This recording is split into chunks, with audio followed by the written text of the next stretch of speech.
pledge allegiance to the flag of the United States of America and to the republic for which it stands, one nation, under God, indivisible, with liberty and justice for all.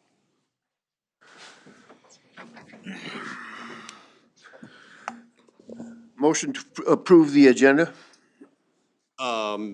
I actually have a couple changes to be made. First change, number 4, resolution recognizing Romy Sawyer.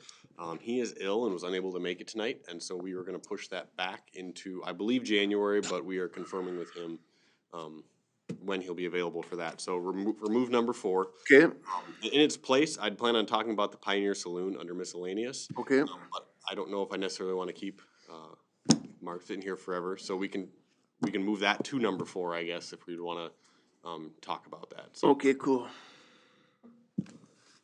Anything else? that would be it. I'll entertain a motion. I make a motion to approve the agenda as it's been altered, changed. Second. I'll second. All right, Maggie, seconded it, Bruce, was the main one. All in favor? Aye. Aye. Nays? None. A motion to approve the consent agenda? Just have a couple questions on the financial statement. If, I don't think it would take too long if I could just ask those instead of just pulling them out. Mm-hmm. That's okay? Yeah, I think so. Try to get to that page. And really just trying to get a better feel for the expense side of the financial statements that are provided. And I think that's on page 10. And just to get a sense of how do you feel the year is going? We're down to the last week or two of the year. How do you feel, Josh, about how we're going to end up? Yeah, so last time I checked, really into it, I felt pretty good. We have some individual departments that are going higher than expected, and we have individual departments going lower, but it felt like overall, to me, it felt like we were at or below, budgeted expenditures for the year. A couple of these, the expenses are significantly or seem to be materially down, like planning. Is there some things that are just gonna be lump sum December expenses? So some of those, like planning, is significantly down because we had budgeted for half of the comp plan in this year. In fact, I don't believe we'll end up incurring any of the expenses until 23. And So we're not gonna set aside any money, we're just gonna pay it? So yeah, so I mean, so that money has already been set aside, in here, and I believe as we come out, we should come out okay, if that makes sense. Basically when if you look at the, city as a whole, I believe we'll still come out with having money set aside for expenses such as that. So that's all under professional services then? Correct. And we've only spent $1,500 this year. Correct, and I believe that had nothing to do with the comp. That was correct? air photos from Scott County. Okay, so we set aside the money earlier than this year then? Yeah, so yeah, that unspent budgeted expense rolls forward into 23. So you'll see a higher budgeted amount in 23 for that, but that'll be offset under the revenues column as a, fund balance spending at that point. And the fire department, is that, I'm assuming that's all the fire pension payment, and does that happen in December? I believe so. So yeah, if that hasn't hit the books yet, that was the payment we received from the state and then as passed through. Okay, because that's significantly below. And then I was curious about the park board, which appears to be under special projects money is not spent yet, or is that spent in December? That's another like carryover for Northside Park, court improvements. We had allotted first half of a project for this year and then the second half in 2023 when the project will be done. So basically won't be expending that this year, but it was being reserved for that project for 23. So we expense the whole amount next year, or half of it, or? We'll end up actually doing the project next year and spending all of it that was in this year's budget and next year's budget. So we don't spend down the budget items for this year. Does that that money that's unspent, does that go right to the general fund then? Yeah, I mean, so yeah, that money's in the general fund as it is, and then we'll show that as a use of fund balance in next year's budget. And that's the numbers we've already put aside for that purpose. Correct. And unallocated, there's a number of things in that category, but I guess I was wondering, are there insurance payments that are paid in December? I just noticed some of the insurance categories seem to be just below budget. We spread out the property and liability insurance in 2022 to be monthly instead of in the past, I think it was annually or maybe twice a year. So there would still be a December payment that'll probably be coming through for that. Okay, a couple of categories or departments seem to have their insurance under budget, so I assume maybe there was something, or maybe a difference in how it's allocated between different departments maybe needs to be adjusted or something, but, well, great. I wanted Robin to have the opportunity to say something. Thank you. Thank you, that's all I got.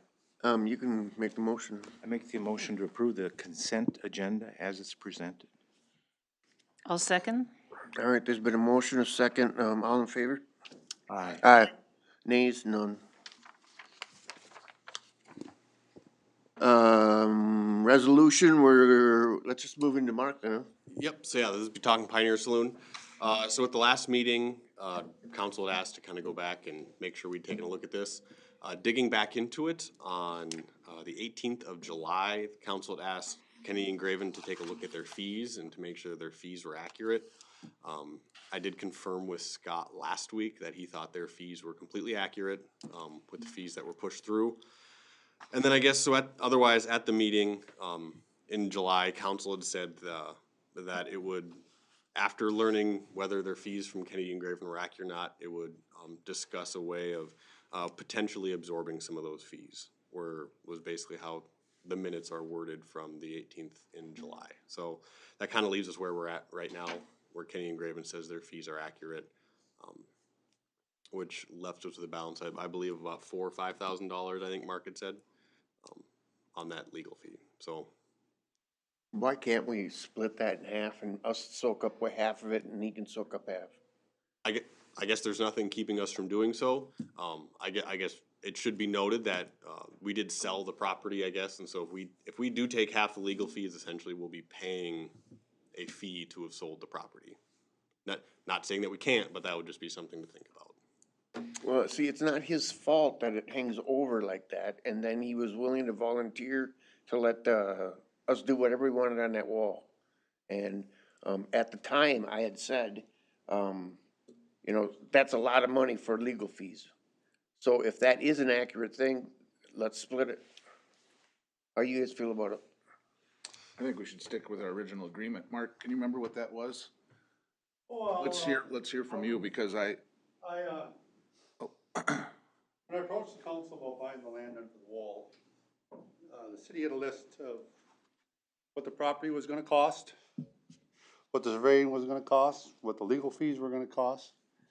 I was here in September and we brought up the whole list, what everything was gonna cost. And I said, I don't have an open checkbook on this, I gotta know where I'm at. And they went through all the items, I said, let's proceed with it. So they ran into trouble. What actually I understood happened is they wrote up a separate deed for the land under the wall. 18 inches by 32 feet long. The county rejected it. They wanted to amend it into the original deed, so there's only one deed. So it took a lot of extra work from the attorney's office, blah, blah, blah. And it come up to be, I owe another $4,800. But if I would have known all this, I would have left it just the way it was. I wouldn't have bought it. And that's why I'm, brought this all up, because I don't think the attorney fees are justified. They should approach me and say, hey, it's gonna cost way, way more money than we quoted you, and we would have shut her down. That's how I feel about it. So was there just a verbal agreement of what those expenses were going to be? Well, it's written, it's gotta be in the minutes. We had presented it at 1,500 in legal. Okay. That was an estimate. Can we pull up the minutes from September? I think we wrote, everything got itemized out at that meeting. You're talking last, I can grab them. yeah. Pull it up.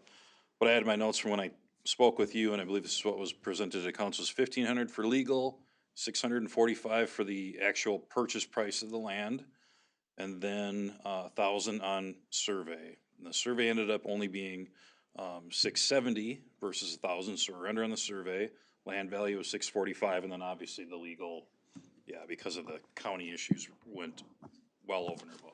Okay, so it was an unforeseen expense, but yet you had, going into this deal, you had a certain number of what your Right. expenses would be. Right. Yeah. I feel that we should honor that. I agree. I agree, and that would make his cost a little over 2,000, right? Was anybody doing math on that, It Robin? was 1,500 for legal, 670, Survey. right, and then the, what was the third? Purchase. The land purchase was Land purchase thing. 645. Okay, yeah. So 12, so 27, 2,800? 2815, yep. 15. And what did I pay so far already? I don't know. You don't know, I'll have to look it up. I don't know. Wasn't it like 600 or something like that? Oh, I paid way more than that. I paid 2,800.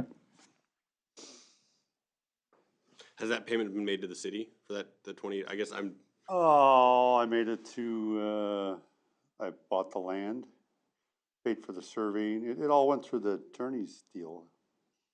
okay, I mean, yeah, if that's been paid, Well, like, no. and that, we should have record of that, if that's Yeah, coming from us or it's being paid to all, the it's all attorneys or. taken care of except for the attorney fees. But it should all be on record what was spent. Well, I think that we should honor the 2,850 and then whatever the distance is, the difference is that the city should absorb it. I do too. Okay, well, I mean, I Make guess a if that's, motion. if the council wants to make that motion, we can figure out the math of what's exactly been spent to this point, and we can take care of the rest on the staff side if that's the way the council wants to vote. Well, I'll make a motion to have this gentleman just pay the amount that was quoted with the city absorbing the remainder of the costs. I'll second. Is that clear enough for staff As- to figure out? As calculated by the city administrator? Yeah, we'll go back through and we'll verify all the spending to this point, and we'll make that whole. Thank you. Thanks for coming in. All right, thanks for your I don't time. believe you guys have actually voted on anything. Not Oh, yet. no, not yet, but, there's a motion, there's a second. All in favor? Aye. Nays? Ayes have it. All right, thank you. You're welcome. Thanks, Mark. Thank you. Yeah, is there anybody else in, that wants to speak, for, open hearing? We are on, engineer updates. Okay, let's do that. Good evening, everybody. I have provided you with a project update memo, just kind of different SEH projects and where they're at, and want to be able to answer any questions you might have. So Main Street project, 2022 projects, no updates on those. The 2023 street and utility improvement project, I'm not sure why it says Columbus Avenue next to it there, but that is not Columbus Avenue. That is significantly complete as far as design goes. Hope to have our next design meeting sometime in January and a neighborhood meeting on January 11th from 6 p.m. to 7:30 p.m. with residents. If things go well, I'll hopefully be bringing plans and specifications to the January 16th council meeting.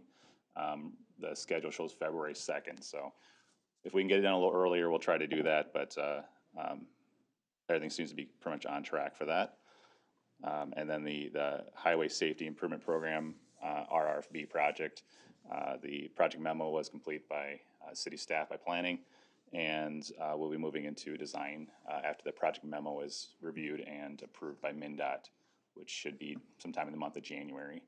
And then that'll move forward with a delegated contract process, the DCP process, and I think Josh is already getting some stuff on that. So that is going to involve a fair amount of paperwork and some things that we bring into council in the next 2 to 3 months that'll require action. So with that, I guess I'll ask if there are any questions on any of those 4 items for me. No, next month I'm going to probably. Okay. I probably won't stick around all meeting here, so Very fine, thanks for the report. I'll be around for a little bit, but if any questions come up in that time, let me know. Thank you, have a good night. Thank you, Chris. Now we'll go to the public hearings. The public's invited to be heard on any matters not on the agenda. You got 5 minutes. Anybody? Once? Anybody? Twice? We'll move on. Public hearing at 6 PM. What is that? Those are just blanks. The next Okay, scheduled yeah. item is 10A. Let's do resolutions. Resolution 10A. Yes, so the first resolution is adopting the property tax levy. Overall, the levy is kind of broken out in your packet, but the total levy for 2022 payable in '23 would be $4,824,628.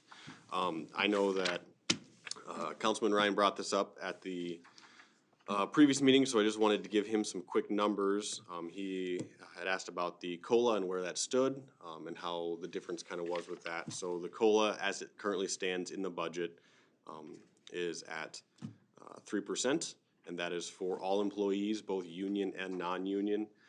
If you look back into how that would be affected across the board, the effect to the general fund, or it would be the tax levy, amounts to $13,509 if you were to drop that 0.5%. If you were, the hit across all funds is $25,886 if you were to drop the COLA from 3% to 2.5%. What would that do to the levy? Some quick math. 13%, or 13,509. You're probably looking at roughly 1/3%. I think about $45,000 is roughly 1%, and so you're looking at roughly 1/3. Okay. And what, again, typically, the city staff follows what the union contract is, which is essentially the police officers that we had. And that was negotiated at 2.5%, I think, this year. Or was it 2.75? Correct. It was 2.5. 2.5. 2.5. And then all of a sudden we changed that. I don't know, it somewhat worries me and bothers me that, you know, we negotiated that in good faith. Nobody could see that inflation was gonna go up as high as it is, although it seems like it's starting to, from everything I've read, started to mitigate a little bit and start to come down, so we don't know where that's gonna end up, but, I just, this just sets a bad precedent when all of a sudden we have a long-standing history of following a certain roadmap, and then all of a sudden 1 year, it just gets changed arbitrarily by the people that it benefits the most. And with that being said, where the levy is at, where the COLA is, the cost of living adjustment, hits people differently within the organization. But everybody pays the same for a dozen eggs. Everybody pays the same for a gallon of gas. Although it might mean $4,000 to one person, it only means $1,500 to another, because we base it on salary. And then, so what I've been seeing is there's this spread between the majority of the workers and then the higher paid department heads. And it's been, their salaries have been going up because now it's 3% on top of that, and then the next year it's 3% on that. And we were giving away 2.5% and 3% when there really was no inflation. If anything, there was a period there of a few years where inflation, it was negative. So I guess I'd like to hear from where the board is on what their thoughts are on that, because whether it's 3% or 2.5% and whatever you guys decide, I just think, you know, it not only does it set the bad precedent, but I think it should be, that aggregate dollar amount should be evenly dispersed amongst, that's really what a cost of living adjustment is. It's for gallons of gas and cartons of eggs and heating bills and everything else, and it's not equitable in the big picture of things. So, because everybody gets a little different based on salaries, but we have to adjust salaries. We do a compensation study every few years.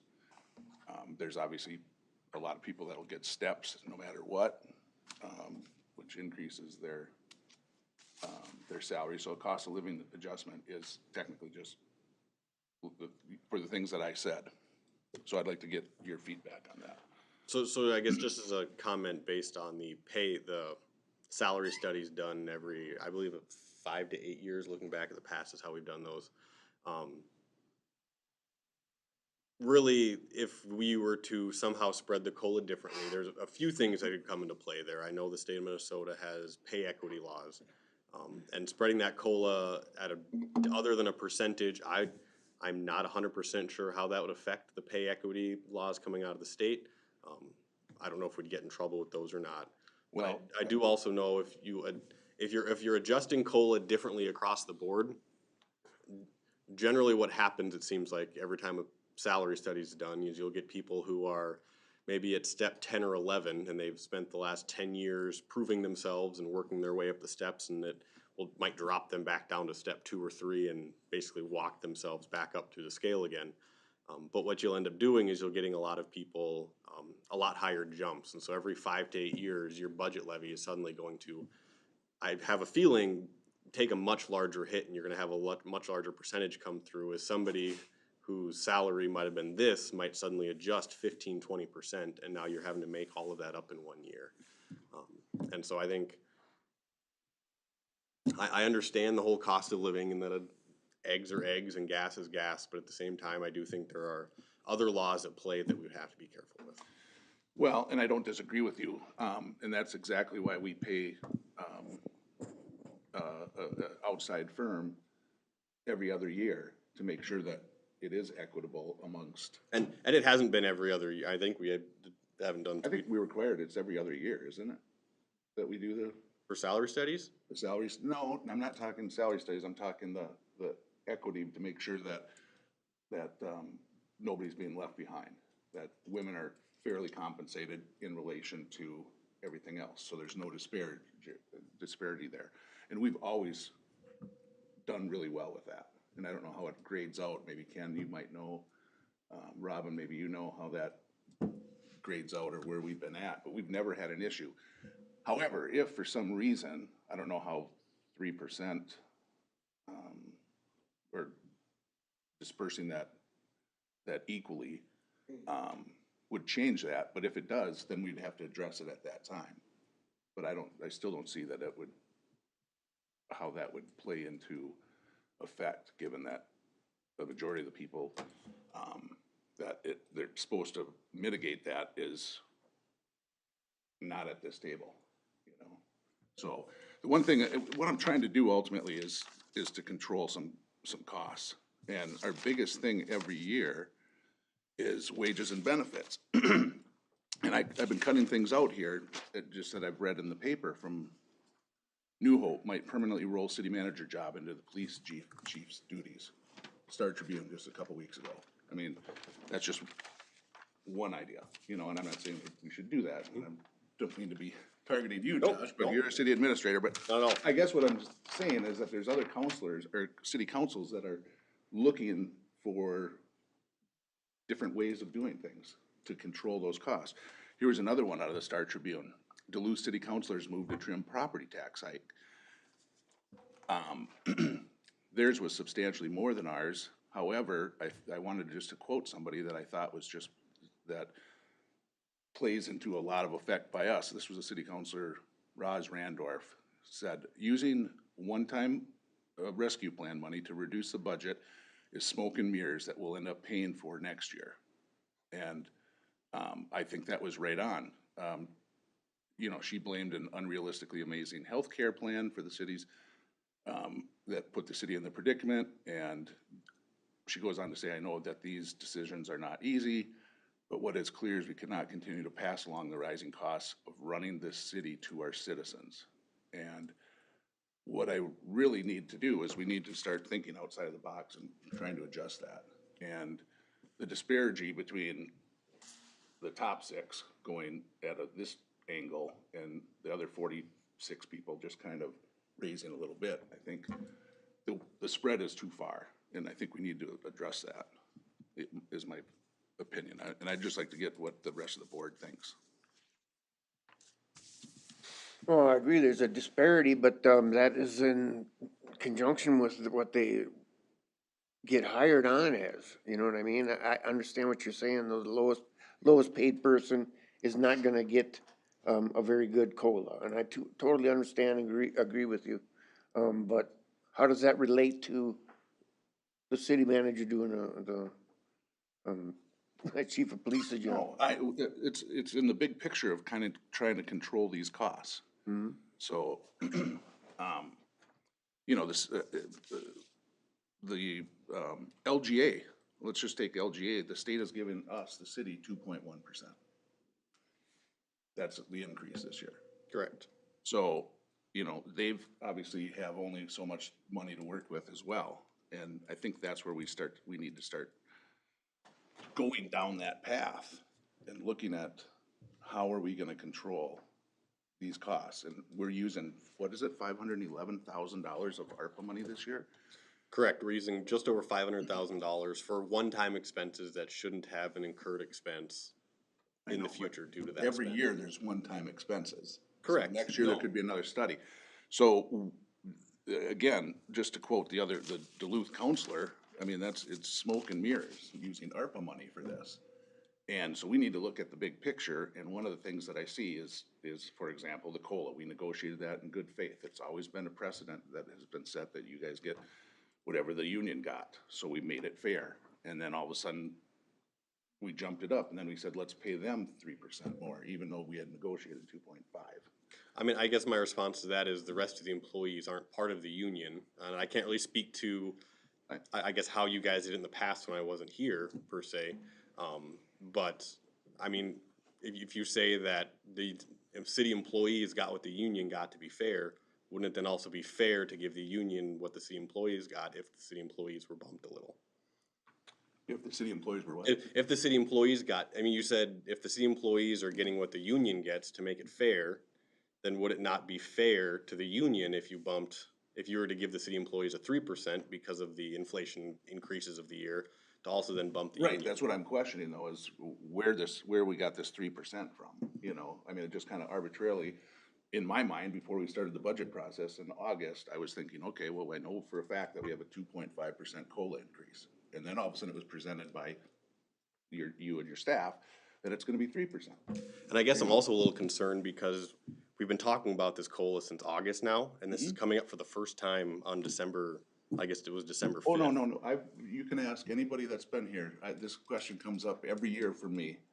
But nobody's, What's the- but there was no question of the 3% back at the first meeting or the second meeting we had Well, this no, year. well, at first, yeah, cause you presented it, I saw it in the budget, I wanted to see where everything else was, see if Yep. there was other areas that we could cut. But this is still part of the budget process, we haven't approved sure. it yet, so we're still in it, you know? For sure. And I'm just asking those questions, I'm not saying it's gonna pass, I'm not gonna say my other colleagues up here even agree with me. But I need to make the statement because I've talked to taxpayers and they ask me these questions. So, and one of the ways is that, this sets just kind of a bad precedent that just doesn't seem right when we negotiated the contract and fair, with all fairness in mind, and it's, all of a sudden gets changed because city staff wanted a higher increase. But this isn't a new question, this comes up every year, and I just wanted to point out that there's other cities looking outside of the box across the whole thing, and we need to start doing that because, and I thanked you at the last meeting, we gave you a 5% cap, you brought it down to 3.5. I still think there's some more room there, and I'm very concerned how the, extra police officer, another one being made for a supervisor, how that's gonna play out in the coming years when we don't have ARPA money. But they're on the payroll. Even last year, we did a little smoke and mirror by hiring some people 6 months into it that we could find the money, and now this year, obviously, that's gonna equate to a full year. So there's a lot of different questions that I have. I'd just like to know what my colleagues think on the board. Sean, I hear you, and one part of me supports that what we negotiate in the union contract with our police officers should stay intact. That was an agreement, we signed it, and that's what we should use moving forward. If there's something different for the rest of the city employees, and we agree to that, then it should be kept separate. It shouldn't be because the city gets this, the city employees get this, the police get this, or the police get this, and the city employees get this. Where was it ever an equal playing field? Because with the police union contract, there are other things that are made up of that contract. There's a uniform allowance, which I'm certainly behind, and there's other items that we agreed to in the contract that our city employees do not get. So I think it should be separate. One doesn't depend on the other. And I do agree that it's up to us to approve the cost of living for the city employees. And I know that that 3% had come up a few times. And we asked if it was in the budget, and it is in the budget. But now is the time to say something if we want to approve that or not, because we have to set the levy tonight. Right. So I think it's something that we have to address, that we have to, next year, go into it saying, are we gonna do it like we've always done it, or does it make sense to do something different? And I've never liked, well, we've always done it this way, because that way might not always be the best way or the right way. We have to think of it in every situation. And I agree with you. And I agree, it's gotta stay separate. I mean, it's a tough call. I understand what you're saying, because I'm a hawk when it comes to, doing the budget too. I'd love to be able to get it down lower.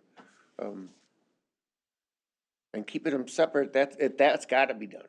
I mean, there's no choice in it. The other ones are not gonna get what the union, puts forward with the cops. Well, that's a decision that we have to make for the next budget session, all right? So we are where we are right now. We have to make a decision, and then let's address it at a later date so that the next budget session, we know exactly what we're gonna be doing.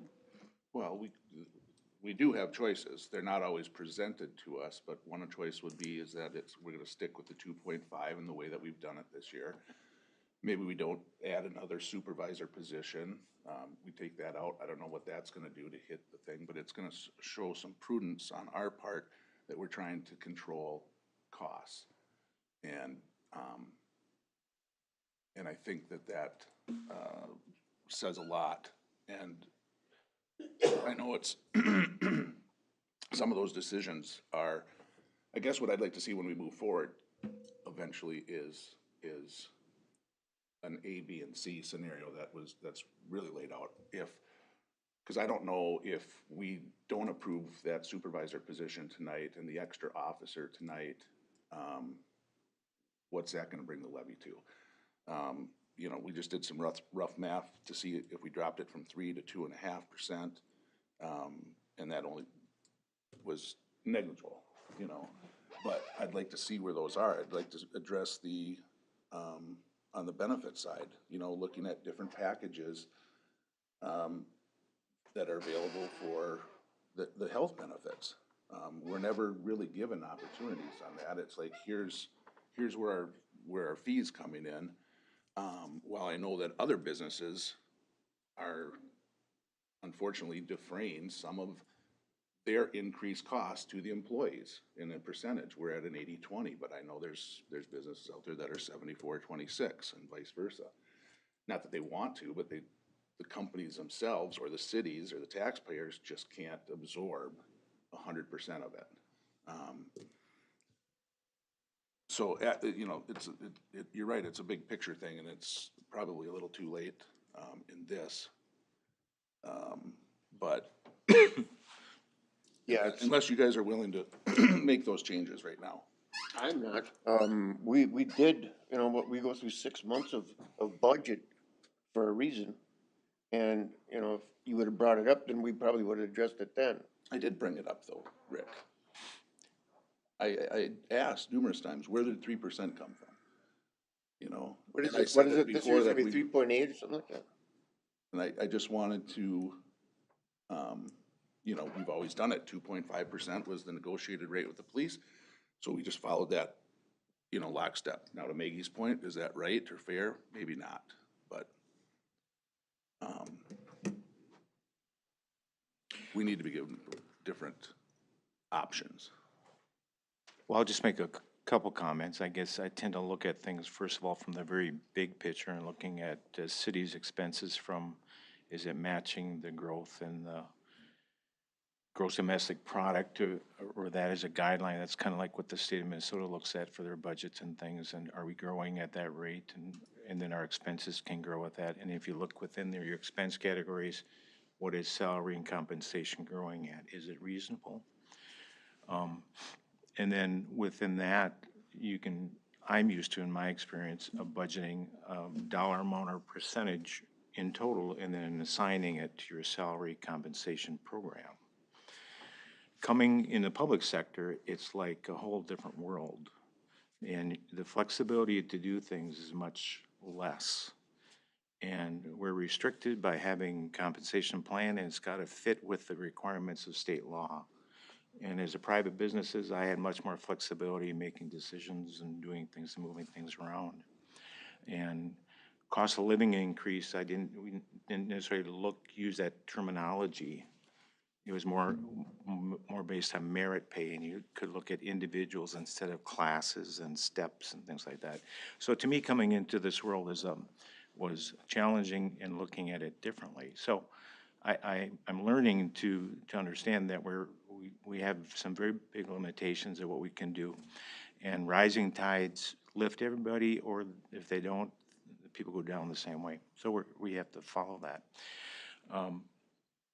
So I'm certainly uncomfortable, and I've mentioned in the past too about trying to follow inflation rates when we're looking at COLA, because historically, this city has not always followed that. Sometimes they may have been below, but there's been a period of years when inflation was running 1 or 2 that they were above.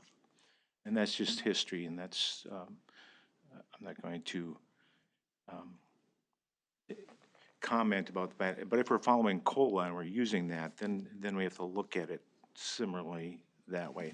And I don't think we should follow the inflation rate directly, because it can change quickly up and down from year to year, and we can see some gigantic differences. And this year is the best example of it possible. It's certainly probably one of the biggest increases that you would see if you followed a cost of living index. If you actually followed it, we'd be talking about a 7% increase today, because that's what it came out to be in November, versus the 3%. But there's a whole different philosophy on that. Inflation affects certain products and certain things, and not everyone's cost of living. And just because your price of grocery goes up, that doesn't mean that's only one part of your whole budget, and your salary is your total part. So you don't have to have as big of an increase in COLA to cover the cost of inflation in your products and things you buy, is what the point I'm trying to make. So this whole thing is kind of difficult to me to try to follow sometimes of what we want to do. But this year, when I looked at the budget, we started talking about it. The 3% was presented, and I was comfortable with it. Last year, when we talked about it, I asked that it be reduced, and it was reduced. And I think last year we were at 2.5. And Patty worked through the budget, and there was conversations in the process. And so staff did accommodate that. The council approved it, and we were 2.5, and that's what it was. Coincidentally, that's what it ended up with the police union contract that was negotiated too. I was confused earlier whether we follow the contract or not, because I didn't think we did. Staff has looked back and said that we have followed it, apparently. So that's something that we need to look at. Is 3% the right number? I don't know if it's the right number, but I think think it's an acceptable number based on what this year has been, the inflation rate, what I've seen union contracts, and what other pay increases have been in the suburban area. The ones that are published in the newspaper that I read about, this isn't out of line in my mind. But I certainly think we can talk about it more earlier in the budget process and have the council more involved in trying to look at what that number should be before we start the budget process. When I was in the business world, I was given the number and I could work with it. You know, I didn't get to decide it. Your comment about, well, the people that are getting the raises are presenting it, well, we can't get around that. Those are the people that do the budgets for us, so they have to be involved in that. Unless we want to set up our own human resource or budget subcommittee to decide salaries and things like that. One of the things I do think in the future for us to think about, though, is to consider that COLA going forward and look at the fact that we've extended the steps so far now to 11 steps, that we're getting increases that we didn't further down the line than we'd ever have before. So our costs are going up. I do think in the future we have to look at COLA in that sense and the step increases to try to understand that. I think this year not everyone is in the steps. We have people going past 11 steps, I think. We don't, but we do have people that are at 11 and won't be getting In the further future. steps. Yeah, basically COLA is what their raise is for the, yeah. Yeah. So your other point about the trend line between the lower grades and other ones, as people get past that 11 step, you're gonna have a increasing separation, but it's gonna go down at the end. Because those people, the person the year before is gonna get 5 3/4, the next guy the year after is getting 3%.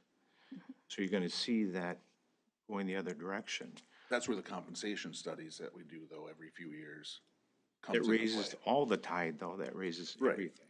But it's not like they're gonna be locked in at that rate for the last 5 years or 10 years of their employment here. Well, I don't think they'll ever be locked in, but it would be driven or dependent upon the next time a study is done or we change the salary schedule. The last time we did the survey, I think it was probably 4 or 5 years since the previous one. So there's a considerable lag, and then you're playing catch-up. I don't know that that's fair to people when you have to readjust in that time frame. People may have come or gone by that time, or you're not paying them. The other thing we could do is have that kind of analysis by someone every year. I don't think that's productive or cost-effective either, but that's the other way of doing it. I guess the short answer for me is that I feel the number is acceptable based on the inflation, the cost of living this past year. But I do agree that it's something that should be thought about thoughtfully early in the process. But I'm comfortable with where we ended up. I am too, you know. But I don't think there's anybody that sits at this table that wants to spend more. You know, we're down pretty good right now. I think this budget session went better than any of the other ones that I was at. I mean, it worked out really smooth, so. And I don't, you know, Robin probably ain't gonna be able to pick through here and shrink anything, like Patty did. She, you know, she was here all them years, so. I don't know, I think this year turned out good, and if you look at the communities around us, how did they do, you know? So I will say, because you'd made the comment, Sean, about the amount that we spend on employees versus basically everything else. And right or wrong, just kind of my observation on the deal, if every single year you're trying to shrink and cut the budget, employees are gonna be the hardest thing to cut unless you're getting rid of active employees. And so naturally, as things shrink and shrink, the employee number is not moving, while everything else number is moving. That's naturally gonna make that employee number larger, for better or for worse. And so at some point, it's going to become increasingly difficult for staff to cut anything, and we will have to maybe start looking at employee benefits at some point if there is money to cut, because at some point, you'll just kind of run out of stuff to cut when you cut out everything but the truck and the tires, basically. Well, I mean, and again, you know, the votes are there for the passage of this, but you know, you look at the general fund expenses, and police is up 20%, $341,000. Park board, we just got an explanation of that, 314%. The library, 69%. Unallocated, 13% of what I was just looking at here. In my eyes, and again, let's use the police for an example. I don't know if, I guess I've never really felt comfortable about knowing that we have to have X amount, you know, and that with that, we have to have another supervisor. You know, you read the paper today, and I'm not just, I don't want people to take this the wrong way, but New Prague isn't really a hotbed of crime. So I don't know, you know, maybe there's other ways. Maybe we don't have 3 officers on a Friday and Saturday night. It's only 2, and that can take a position away or half a position away. I don't know what, you know, some of the other ins and outs. You know, my argument's been that we straddle 2 counties. We should get some county help because our residents pay, and I rarely see Scott County or LeSueur County cars in our neighborhoods and on our main street. And that's something we can't really do anything about. No, I realize that, but I mean, they would certainly come to our aid if we needed, if there was a huge bar fight and we only had 2 police officers on, or whatever it might be, some situation, we could utilize those people too. So it's the lean and mean that I want to make sure that we're looking at. And, you know, like I think I brought up at one of the last meetings, I was reading the paper again, the city of St. Paul, their police force is 17% of their budget. Here, it's 33%. You know, so I don't know, and let's face it, St. Paul has a much larger crime problem than New Prague does. They have a larger tax base They do too. have a larger tax So base, yes, the with percentage businesses. is obviously gonna be a Right, lot and I lower. wish we had huge businesses here, Amazon warehouse or whatever, that we were collecting huge, and then I wouldn't be so worried about it. But unfortunately, it falls on the homeowners, and that's a direct result of the levy. And that's the biggest issue that I'm trying to control, because we don't have huge industry here. Well, I'm certainly concerned about the levy too, but I approach it too from an angle that we are making a significant reduction in our property tax rate. And the levy can grow faster if your community is growing faster, in my mind. And if you're able to grow your tax base, then you can spend more and provide the services that people are wanting. And I think that's what we achieved this last year, and hopefully we'll have that trend with some of the businesses. But we do have a risk in our budget, and every city does, that the residential rate values will go down next year.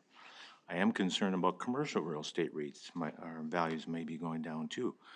But I do think, as we talk about ARPA funds, we're using those in a prudent way, I think, to try to build a stronger financial foundation so we can absorb things 2 or 3 years down the road, so we have more flexibility. So even though we can't use ARPA money to directly reduce property taxes, we are using them in such a way that will help us manage property taxes in the future. So I think that's one thing I think I'm very glad about is the budget, that we have the tax capacity increase, and we will be reducing rates significantly this year. Almost too low in a sense when we get down to that 40% rate from a 50% rate. That's a pretty dramatic drop. That's not, I don't think, sustainable in people's minds. To get into that 50%, we're already below, I believe, everybody around here, Belle Plaine and the smaller communities anyway, I think, that if I remember correctly from last year. So I do think, I feel pretty good where the city is at, especially considering the tax capacity where our tax rate is going to be at the end of this.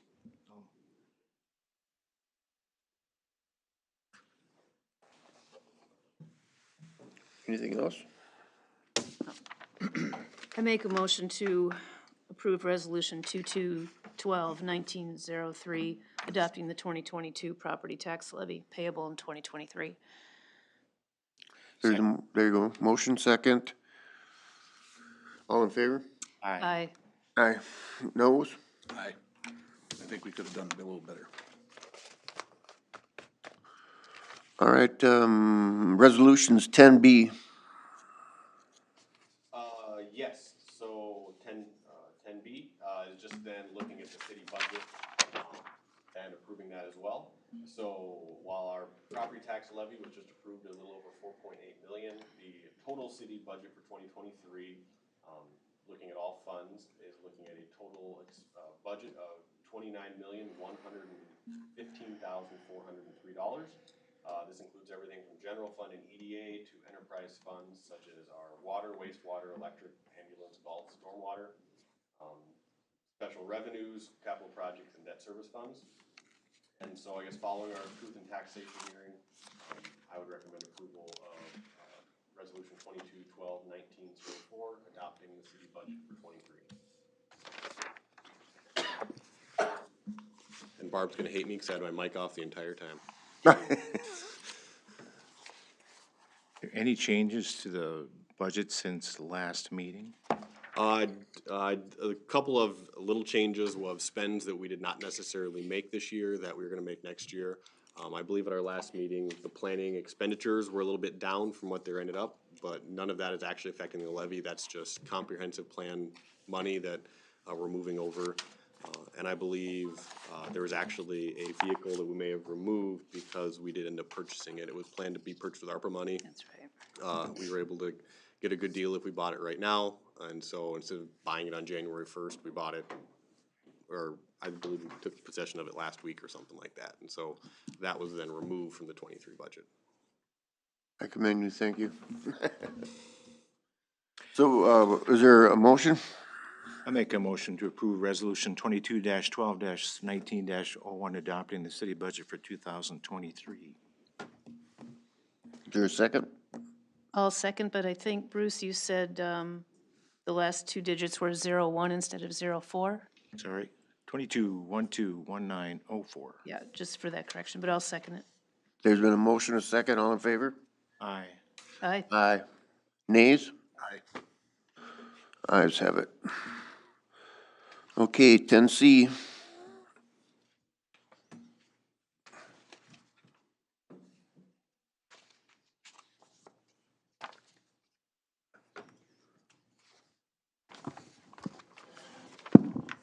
On to the fee schedule. I'll give a quick overview, because I kind of coordinated it on behalf of the department head team here. But we did take a look at the fee schedule for effective date January 1 of 2023.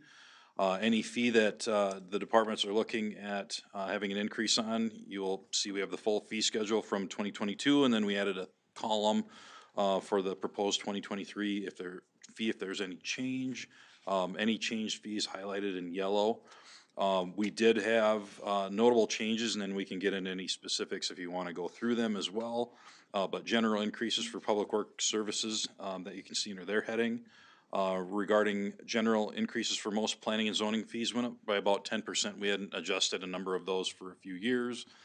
Park shelter rental fees was an approximately 10% increase, and that was something the park board had discussed a few years back to try to bring our fees up for that. We did not address team fees at this point. That it is a discussion we'll probably have here in January, February at the park board, which is when we typically do that discussion with them and talk to the teams directly, and if we want to continue their increases on kind of that 10% per year, but we don't have that in the fee schedule at this point. Flat fee building permit fees, we're looking at an approximately 10% increase. Again, we haven't changed many of these fees for almost 10 years now.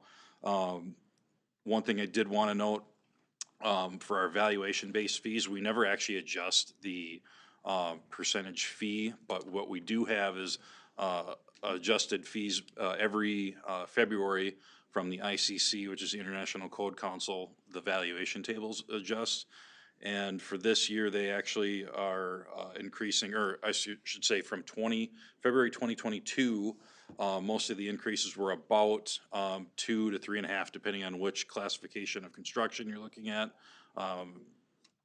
The commercial was a little lower, but the home values were up about 3.5, but there's gonna be another adjustment in February of 2023 that we'll have. That was just a mandatory adjustment on the valuations there. So we don't have that necessarily on the fee schedule, but kind of by default, those change every year. Water rate increases as proposed by the Utility Commission. Sewer and storm sewer rate increases as proposed by city staff. Another utility commission fee increase would be the electric rate increase as well.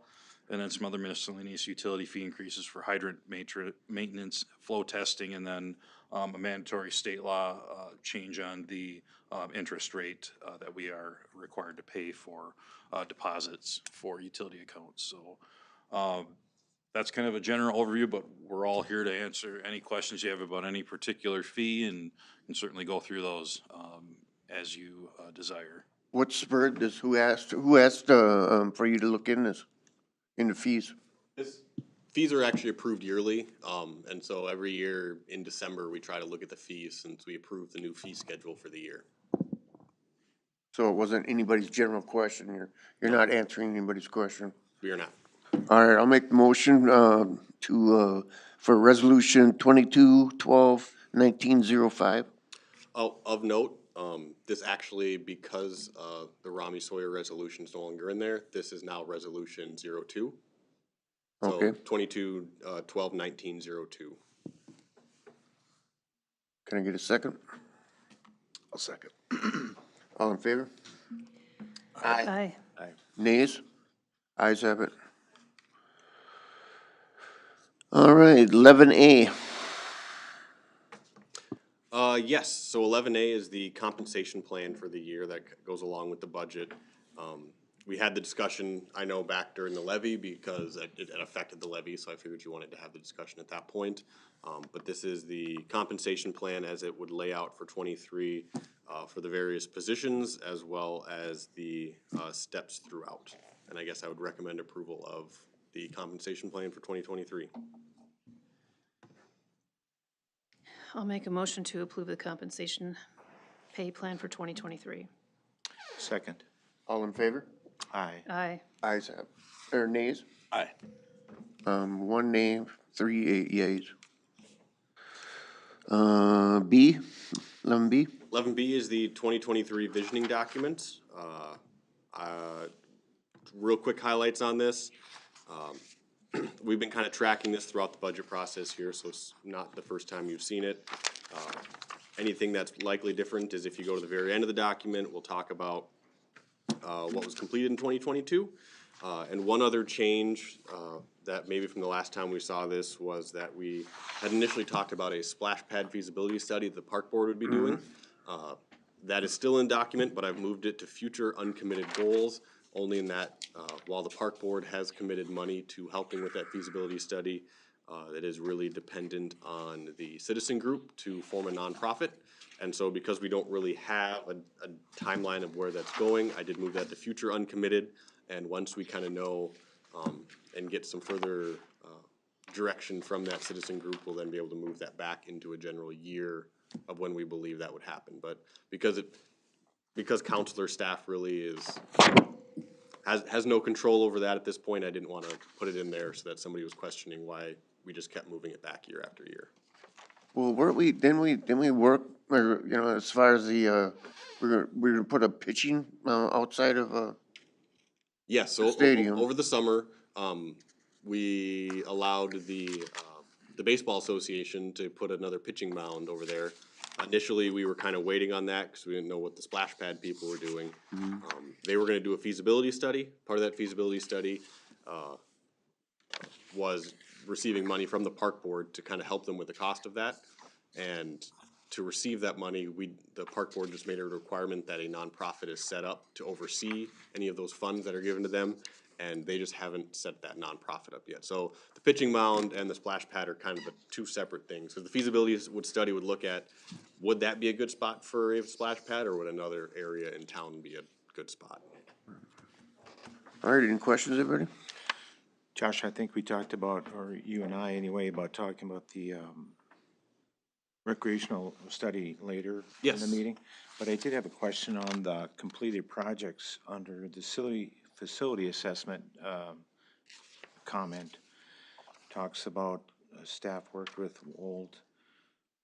Yes, and so that is one that I actually updated this morning and moved it back. I had initially put that in there because I thought we'd be all done with it by now, and because that facility assessment's not done yet, after the approval of this, I'd probably move it back to the 2023 to be completed. Okay, because it makes reference to the final assessment was presented to the city council, and that's not the case. Is that correct? Correct, that was the original plan, and it's taken a little bit longer than initially expected. We will be hearing from Wold at the January 3rd meeting. They're gonna kind of come and update you on everything where we're at now, kind of talk through what the next steps in the project will be, and then I believe they'll start to kind of put together their final document at that point. So then the final the conclusion will be the end of January, beginning of February then? I would assume at this point, that's where we're kind of looking, end of January, early February for conclusion of that assessment. Okay. And this time around, can we have any materials well in advance? Yes, that is the plan. Okay, so that item will be moved up in not the complete, or moved from the completed. Back to 2023. Okay, jumping the gun a little bit. Okay, there, any more discussion?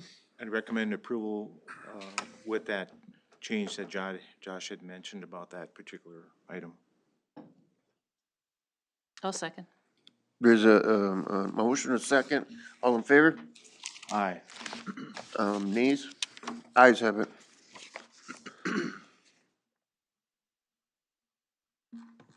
Um, 11D. 11C, so the next one, the 2023 to 2032 capital improvement plan. Okay, I thought we just did that. Nope, so this is the document we go through that roughly lays out what our estimated costs are gonna be, as well as what we think that our spending on vehicles is gonna be for the next 10 years. As this is completely a plan. I know some of them have been pushed back many years. I believe Parks Garage is still on there, and I think that one's been pushed back quite a few years. But this is just kind of a general document that we have that kind of helps track future spending, so that we kind of get an idea of what vehicles may be coming up and whether we have big spends or not in the coming years. So hopefully I've been working with Matt and Kim Lee, who really oversees a lot of this with purchasing, on kind of trying to solidify this a little bit so we can match it up with our equipment fund to try to reduce levy fluctuations in coming years. You mentioned the Parks Garage, and I just couldn't recall, was that in previous CIP in previous years? I believe so. So I've looked back 2 or 3 years, and at each year it's been in the coming year, the Parks Garage, and each year it seems to get pushed 1 year up because we don't have the funding or we need to put the funding somewhere else. Well, I'm totally comfortable with it being in there as a placeholder, but obviously the study that we're doing will hopefully help us determine what the road that we would take to get there, and maybe this would be moved around based on that, but. And then the Bellows utility tractor is the tractor we just approved tonight, is that correct? I believe so, correct? Yeah. So will that be purchased this year or in 2023? I believe we are taking possession of it early January 1, yeah, Okay, so. this Yeah, we were able to secure it, we told them that we'd be able to pay for it January 1, and they were fine with that.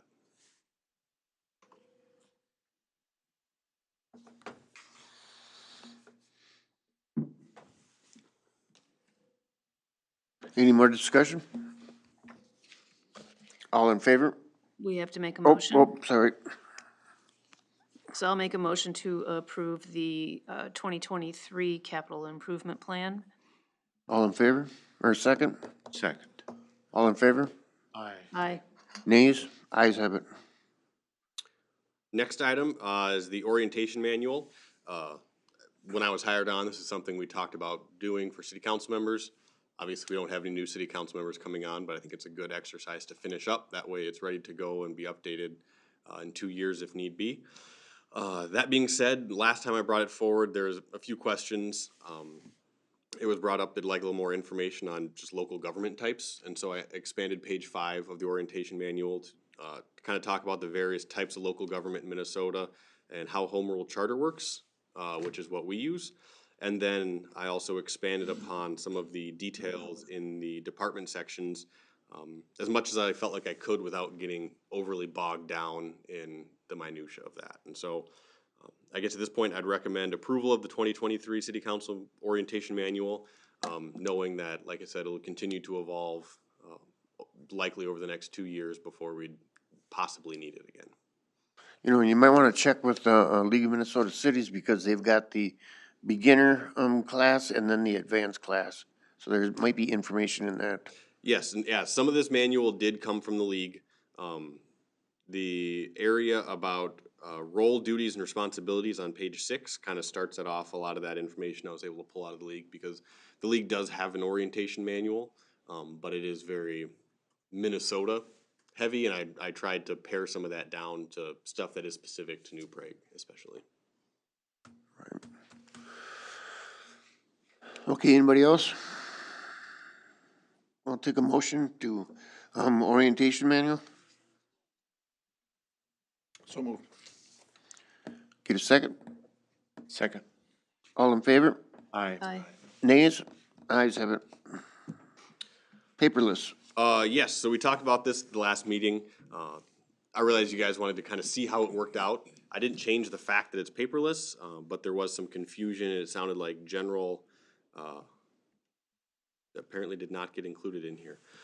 There was some general confusion as to what was in the policy specifically regarding city councilors having to print their own packets. And so if you want, since it didn't get included in the packet, we can push it off a meeting. But basically what I did is I removed that language that said city council members would have to use their own resources to print off packets if they desired. And then I added an exception that all budget packets and visioning packets will be hard copy. That way you all would have a copy. I know Sean had mentioned not wanting to have a copy so he could look at it instead of having to boot up his computer. So I did put those 2 exceptions into the policy. Like I said, it doesn't look like it made it in here, so we can push that back if you feel more comfortable actually seeing the policy as well. I'm comfortable. I'll make a motion to approve the policy with the changes as it's been presented to us. I'll second. All in favor? Aye. Aye. Nays? Ayes have it. Paperless. Just did That that was the one one. we just Okay, did. right. Meeting minutes for the EDA. Yep, so meeting minutes just for EDA and Park Board for your leisurely reading if you'd like to see what's happening on those boards. So you need a motion on that or what? We don't, that is an FYI. All right, I'll take a motion to adjourn. No, If you'd like to go around the horn, I know. Oh, we've I'm got a sorry, few you things guys. to- yeah, I've got Let's- something. that Oh, I want- Pat's not here either. Mitch, you got anything? Matt? Just a little update You on give the him a mic? renter. She moved out for the most part on Saturday. So at the city rental property, our renter ended up moving out on Saturday into her new place. She does have a few things. I talked to her today. She's got some stuff still in there that we discussed that she can have all of January to kind of slowly get some of those items out, but she is in her new place staying there, so it ended up being a pretty good transition for, for the city and also for her. She really is liking her place so far, so. Yeah, It was she's, good to hear when I talked to her today that she's very happy. she is very happy. Yep. That's all I got. All right, thank you, Matt. Jim?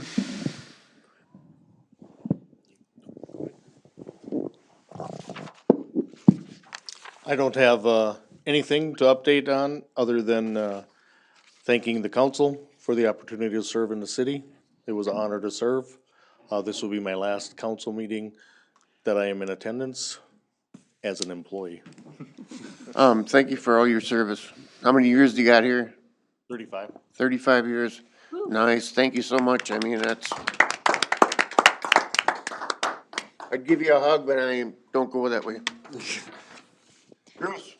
Nothing. Robert? Less exciting than Jim's retirement. Monday, December 5th, we had the auditors on site to do some audit prelim work, which is common. So they're just here for one day, and then they'll come back mid-February to do our field work, so that's it. Thank you. I have nothing. Nothing? A few things. This is Jim's last meeting, but since Dwayne couldn't be here, we will be honoring him at the next meeting with a resolution. He has agreed to come to at least one more meeting, even if it's not as a city employee. Second thing, it didn't get brought up, and so at the golf board meeting back in August, the golf board discussed potentially figuring out a way to provide employees with a discount as a way to hopefully kind of spur a little bit more revenue out there and draw employees who may not otherwise golf out at the golf course. After 2 meetings worth of discussion, they landed on wanting to provide basically a 10 punch card, a card good for 10 punches, available to all city employees, full-time, part-time, seasonal, paid on-call firefighters, all that. And so they are asking the city council to approve that 10-hole punch card for city employees for 2023. Didn't we have some discussion about this maybe a couple of years ago about providing employee discounts? And it's not that I don't want to. For some reason, I thought that there was some glitch that because it's public money, we couldn't do it. So I believe the glitch that came up is that, I believe it was back in 2015, 2016. Is about when I remember it as a city employee out in Colorado, is that all of the benefits become taxable. And so a lot of cities started getting away from it because employees were complaining about taxing. And so this would actually be taxable, but the golf course would basically keep track of whatever employees purchase the card. That taxing would then come back on their end of the year tax statement. Well, here goes the snowball downhill, buddy. What are you gonna do at the aquatic center? So the aquatic center is a little bit tougher one because it is a joint powers board. They would the powers board would need to approve of the discount. So I know talking to school staff at least, they didn't feel like the powers board, at least their 3 representatives, would go for it just because they have a much larger employee base that they would be providing a discount to. That doesn't leave us completely out of options. The city would have the option to provide that benefit to its employees and as probably a stipend back or however we'd end up covering that. But I know when I was looking at the budget, it just didn't seem to make sense this year that we'd provide that payment back to employees. Well, I think the Joint Powers Committee would need to make that determination and then bring that up before the school board and city council for approval. Yeah, and that's where I said, I mean, if the city itself wanted to do it, it would have to come out of its own budget as a payment back to employees instead of coming from the Joint Powers Board without their full approval. Yeah, so I get to this point, I'm just passing on the request from the golf board to have that punch card available to employees for 2023. Do you think that that's something that should be on one of our agenda, future agenda, and then we would make a motion? Yeah, I mean, we can certainly do it that way if the council feel more comfortable with that. I would feel more comfortable with that. Okay. The next thing I've got is a rec study update. So I know that we had talked about doing a rec study in the past, and we had talked that split it with the school district. Ken and I went and talked to Tim over at the school district. He said that they had a great relationship with Wold Architects, who just happens to be doing our facilities assessment, but a different arm of Wold Architects. And that he'd give them a call. He heard back from Wold Architects that they were willing to do it at little to no cost for the school district, which would then be passed on to us. And so they kind of started that process on us. In fact, we kind of been running with it here for the past few weeks. They had asked Matt and Ken and I to kind of reach out to local organizations to see, while the school district really covers all the school sports, there's a whole lot of stuff going on in the city that isn't necessarily school related. And so we've been trying to get a hold of those organizations, and we've heard everything from we have more space than we need to we don't have enough space and all across the board. But that being said, as this is rolling, I know Bruce brought up, hey, we should probably circle the wagons and make sure that we're all on the same page, so we get out of this what we expect to get out of it, whether it comes at no cost or it comes at a little cost, or it comes at the $20,000 that we did end up budgeting for the year. And so part of my conversation was I was gonna have with Wold just to see if they could get me a concrete number one way or the other, kind of what this would cost the city. But I also think it would be a good opportunity for us to discuss what the expectations are to make sure I understand, reporting to them, what we would like to get out of this recreational facility study or community recreation assessment, or however we want to title this. Well, the reason I wanted it was the second sheet of ice. So that's what I was looking forward to getting a report on that. There was some other stuff, I can't remember. I don't know, you're not asking for any, action on it tonight anyway. I'm right? not asking for action, and maybe even tonight, it's just a thought to put it in your head, and we can discuss it at the next meeting, but it may be a discussion we wanna have, cause, I believe that I have a knowledge of what you guys are looking for, but that may not actually be a knowledge, or maybe things have changed, and so it is probably a discussion we have so that I can have that with Wold to make sure the product we get back is what we are expecting. Why don't you put your thoughts down of what you think it is, and then I think that would spur some discussion. Well,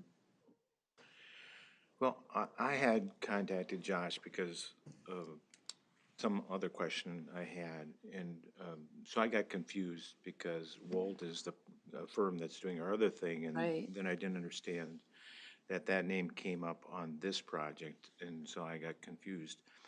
But, so I asked or hoped that we could have some discussion, because I felt that we got the team of horses running and we don't have the wagon hitched to it yet. So I kind of, it seemed like there's starting to be a lot of work done, but not necessarily an understanding, at least from our side of it, maybe what we expect to get out of it. And and I'm not even sure I don't know the history of this, because this initiative was started before I came here. So I'm not sure what the original purpose of it was. Maybe you're the oldest guy here, Sean. Do you remember what the original purpose of it was? I wasn't listening to you, Bruce. Well, some things never change. Well, I don't know what the original motivation of it, so I can only comment, I guess, what I would expect from when this first hit me, when I looked at it. And when that first, a couple of years ago, when we first started talking about doing this, I looked at other ones other cities have done. So that's the vision of what I've had, and it was more of a formal document, and included that other cities have done. Do you have any other cities you're thinking of that I can go and draw on real quick? Well, the one that I have is from Cottage Grove, I think. Okay. But, I mean,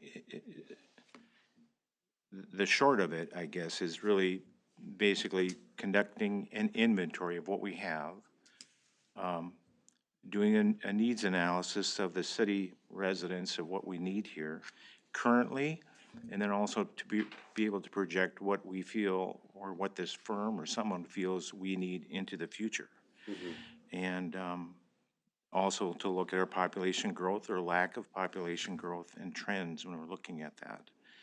And how has it been working when we're coordinating our facilities with the school, private. Now we have a church that's going to be a major provider of a athletic facility. How does the coordination been working? And really some things that would be helpful to us as we look at what our needs are in determining what we want to do with this athletic field that's not been used. So it will give us some support or foundation or reference material to help us make better decisions or into the future. Okay. And also the quality of our facilities, and then to be able to use this document to prioritize where our future monies should go, generally speaking. Other issues have come up over the years. What's the balance between city residents' needs and wants versus what the school district needs and wants, which we do have two different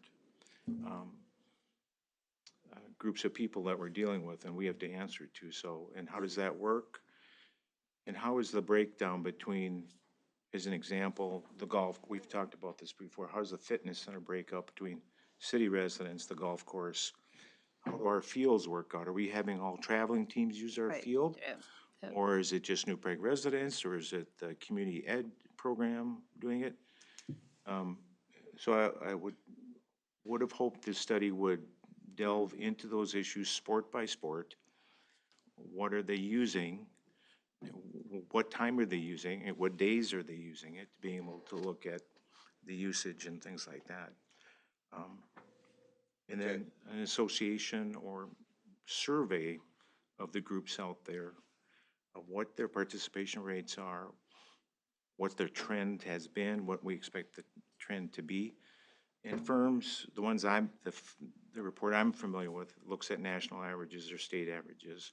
How do we compare ourselves with other cities when we look at participation rates? The comment sometimes is made we're a hockey town or a soccer town versus some others that might be more a softball town or whatever. So there might be different needs. But I don't know if the school is actually doing a more formal process. Have they signed an engagement letter? I am not entirely sure if they've signed an engagement letter, if this is a hey. I do know the school works with Wold Architects on quite a bit of their stuff, which is why I know that Tim reached out to them just to say, hey, I'll engage them. And that's when they said, yep, we'll have no problem doing this, and they kind of ran with it. I will reach out and see if I can get anything if they got anything more formal from them, or if this started out as kind of an informal thing and it's rolling with it. And I'll also reach out to Wold just to see what their expectations are on costs and whatnot.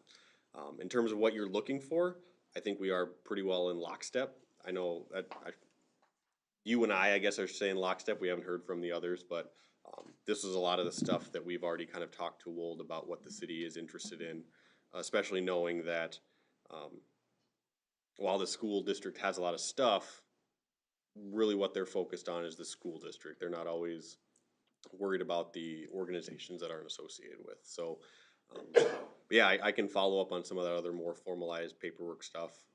But I will also kind of put my thoughts down on this, and we can have a more thorough discussion after you guys have had a couple weeks to absorb it as well. Thank you. Yeah, because some of them numbers that Wald used for the school district were probably pertinent to what you're trying to say. Where do we set our priorities and which direction, you know? So there might be numbers out there. Wald would probably be a good company to go do our stuff, so. Well, and that's why, you know, looking at it comprehensively with like Memorial Baseball Stadium, we had discussions about that in the past. I'm still not exactly sure I understand who uses it, when they use it, how much is it actually used of that 3 or 4 month time period. If we can document some of those things, it'd be nice instead of trying to recall some of that. And, you know, people ask me about the horseshoe pits aren't used anymore. Well, I don't know if they are or not. Some people say they are, they aren't. But to go into that, is the volleyball court being used? Is it, how often? Yep. Some of those things. Okay. Not that to say that we're gonna advocate to get rid of anything, but just to understand uses and if there's better ways of using things and moving things around. Okay. Yep. And Bruce, to answer your question about how this all got started, I believe we had some discussions about the use of the property that was purchased for the future athletic fields, and it was, what does that look like today versus what did it look like when the property was purchased? And I also think to the point of some of the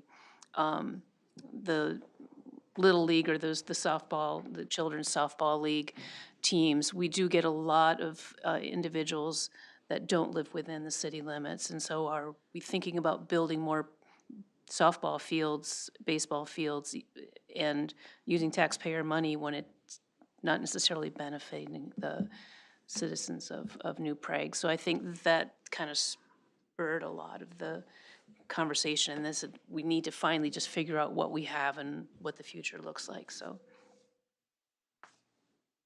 It's been on our visioning since 2015.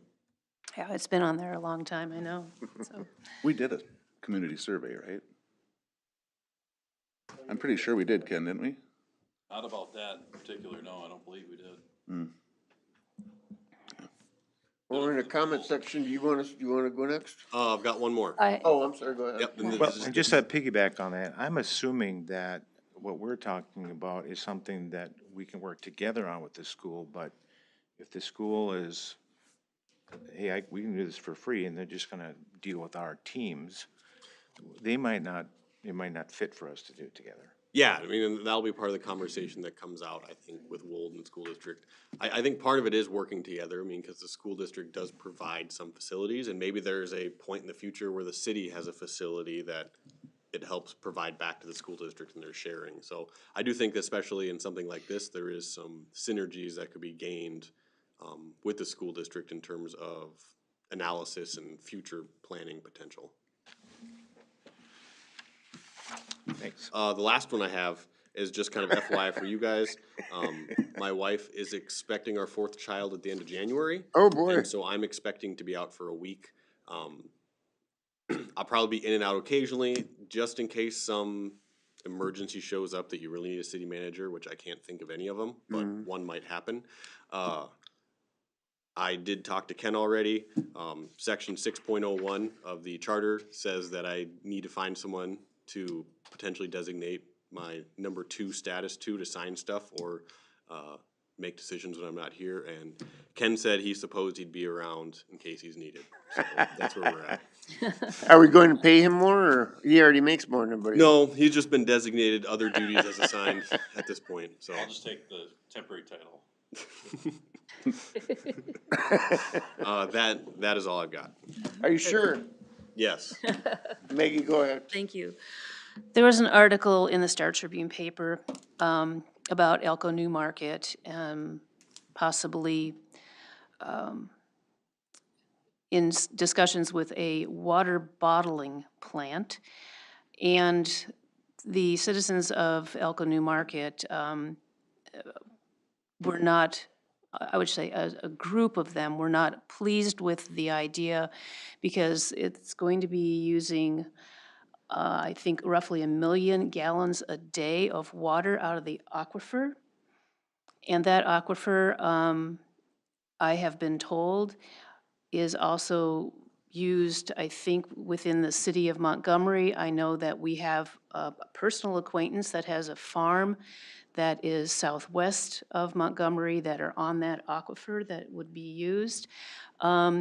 And I bring this up, and Bruce Reimers and I briefly spoke, and Bruce said that he would do some more research to determine if also we are using water out of that aquifer.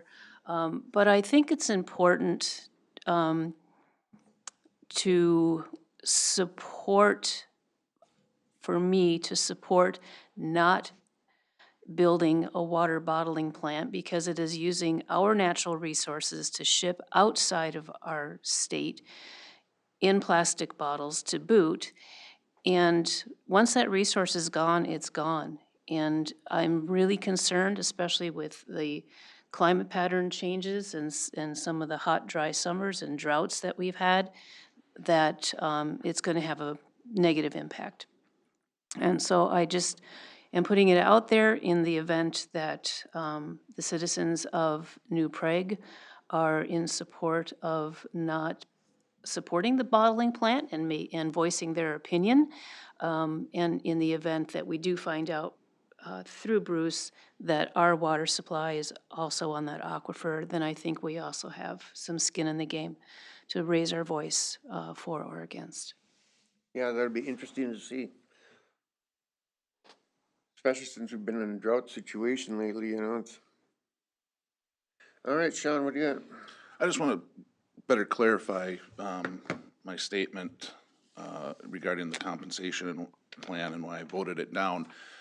Just so I want to make sure that the city employees know it wasn't directed at them. I don't want my name coming up in the meeting tomorrow with them. It really had to do with more of that COLA. It was the primary factor in voting it down. I think that should be more equitable and spread out evenly across all employees. And then I would have preferred that we stuck at the 2.5% just because we had negotiated it and we kind of had a long-standing history of how we did it. It wasn't that I didn't want to give them 3%. It was just that this is the way that we've always done it, and we've held to it, both in good years and in bad years. And I just wanted to clarify that. Now I can tell them they can go to the YouTube and watch it at the very end. So You got anything else, Bruce? Some questions I just failed to ask earlier as part of the budget, but in one of the funds that refers to the rental property, have it $600 a year. That's meant to be $600 a month. Is that correct for the tin shed? The tin shed property, I believe, might be closer to $600 a year. I know it was we're talking about the one over by the ambulance facility? Yes. Yeah, I believe that's next to nothing, is what we've charged him in the past. When I say next to, I mean $600 obviously isn't nothing, but. I Okay. think maybe after taxes, we'd probably maybe come out ahead of that, yeah. But we must get more net per month. I would have to look exactly how that But we is. have Could taxes we have to pay. you report on that? Because if that is accurate, we should look at, obviously we're not making enough money to pay the property taxes on the I property. believe we're covering that. We just looked at that the other day. I think it said $1,200 or something, and we're getting $600, so I had hoped it was $600 a month. Okay, we'll take a look at that. Okay. And I forget, in the past, I know that we have funds from the Rick Teets Memorial Softball, and I just kind of lost that in the financials. I'm not sure where that is. And you know, Ken, or? So that shows up on the park board financial every month, and we Okay. have upwards of 115,000 dedicated in that, dedicated fund. Are we still getting donations from the group doing the softball program? We are, it has dwindled. I don't remember the exact, we used to get about $5,000 a year. I think we've been below 3 on that recently. Okay, well, that's great, I just didn't But we see do, it. yeah, it's I just dedicated didn't for see it. that. Yep. Okay, and we haven't spent any of it, and that's meant for long-term? We have not. Yep. Okay, The intent was for a future concession building or whatever, if we ever build a athletic complex, or if, well, say renovations occur down at the ball fields. That was the intent for that. and then it just occurred to me, when we did the baseball Memorial Park improvements, as part of the pledging, I think the Baseball Association has a certain commitment or pledge that was ongoing. I might have talked to you, Matt, about this once, Matt, but we still have a balance or we're collecting from that? I think there's still an outstanding balance that's owed, Okay, and they're aware of it. I don't know what the plan is on how it's gonna be. I just don't see it in any of the statements, and I didn't think it was that much money, but I just I didn't see wanna it. say it was like $7,000, I think, last time I talked to him, that was still owed Oh, okay, I thought it was like to the city. 50 or something, no. Well, it might have started out at that, I know, but there were some bigger payments, I think, the year or two, trying to gear up for the state tournament and whatnot. But it seems to me, and don't quote me on this, Bruce, but I think the last time I talked to the manager I thought he said there was $7,000 still owed from the Orioles, that the Orioles owed. And does that go back into the park board, or I don't remember where we took it out of? We took it out of primarily the ambulance fund, I believe. It was like 600,000, because that was so large, and we used it. Is that right, Ken? Oh. Say it again? I think we took like 600,000 for the Memorial Stadium out of the ambulance fund, wasn't it? Oh, boy. I don't recall exactly. We do have information on that somewhere. We can Okay. Okay, I'm almost just- positive it came out of the ambulance fund, because I had people ask me about it back then. Well, I appreciate that you list the funds and the descriptions, and it just spurred some other questions and things I had just forgotten about that we talked about in the past, but we just kind of don't talk about them. But that's all I had. Well, that's kind of, I'll go off segue on that one, we ask, questions of you, and then you go check them out, and somewhere we're not getting your answers back, you know what I mean? More like, let me give you an example. There was one other one that I had talked to Matt about, not just that First Street or First Avenue, but the one behind Quick Trip. That we have, I still have that video that they sent us. Guys going up the wrong way with their truck, taking a right there where there's pedestrians. And I just wonder, you know, if there's a way that we could get them answers without having to harp on you. You know, I don't wanna bug Matt forever on a subject that's not gonna happen. But the resident took video of it to prove it, and we still haven't done anything about that road, so. We did, that, during that meeting, Rick, we discussed that It's in Jim that was gonna down. have more police patrol there, and then we ended up putting red flags on the stop signs to indicate, it just kind of shiny and bright, kind of indicates to. Lets people know that there is a stop sign here, and then we also put them on the one-way sign, so we did discuss that in the council meeting, that was what we were gonna do, so I know the police department did do more patrolling there, and we ended up putting some reflective signs up. So I'm just, for that example, I'm just saying, we did follow up at that meeting, that's what we were gonna do. If that's something you're asking, like, we should follow up a month later to let you know, hey, they're still out, I'm not, if that's what you're asking, we can definitely do that. And I guess it was never our intent not to get back to you. For some reason, you feel like we're not getting back to you on something. Please let us know, because I want to make sure that you guys are getting information so you guys can do your jobs as well. Well, did you call that guy, you know, after you sent us some videos, did you call him and tell him that we were gonna check it out again, or we just got the videos and said, okay, thank you? I guess I think Matt was running, I don't know whether anybody I got was the- called at that point, or as to whether we just checked it out. I would go over there, but I'm telling you, right there at that, it's very dangerous. I don't like being on there, so I don't even go around it. So, I don't know, that, the getting back to me, I mean, it took a long time on the, pedestrian crossing that I said on First Avenue and Second Street here. I don't know, there's not really a lot we can do, you know, I realize the expense doesn't, you know, in breaking the law by speeding, I don't know if that justifies putting more money into a crossing. Okay, but yeah, I will make sure that we are getting back to you guys as soon as possible, because it was never my intent not to get back to you guys. That's pretty much all I got. I just want to thank you guys, and this is probably my last meeting, so sorry, da. You're next. No, I already spoke. I just wanna tell Bruce, the more I think about it, I think the ambulance fund money that we used was for the community center, not for the baseball that we pulled out. For the Aqua Center, or the? Well, yeah, the Not swimming the pool. community is the hockey.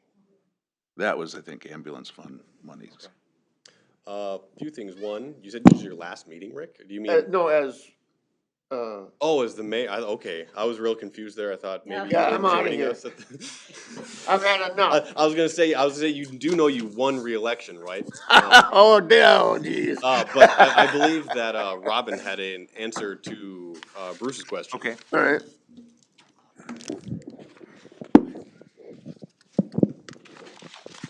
Okay, so property tax, for that building is 1,788. And on page 175 of the packet is where, Bruce would have seen the $600. It should say per month for 2023, so I think that wording just got missed in there. So it is $600 a month for 2023, so looks like they make a couple payments a year for a 6-month portion. Okay, so we're making 5,000 a year or something. Yep. Thank you. Anybody got anything else? Going once, going twice. Everybody have a good night. Thank you. I'll entertain a motion for you to, Motion to adjourn. second. All in favor? Aye. Thank you. Technically, Rick, you can end a meeting just by not having a meeting, so you weren't in the wrong there Yeah. by saying meeting over.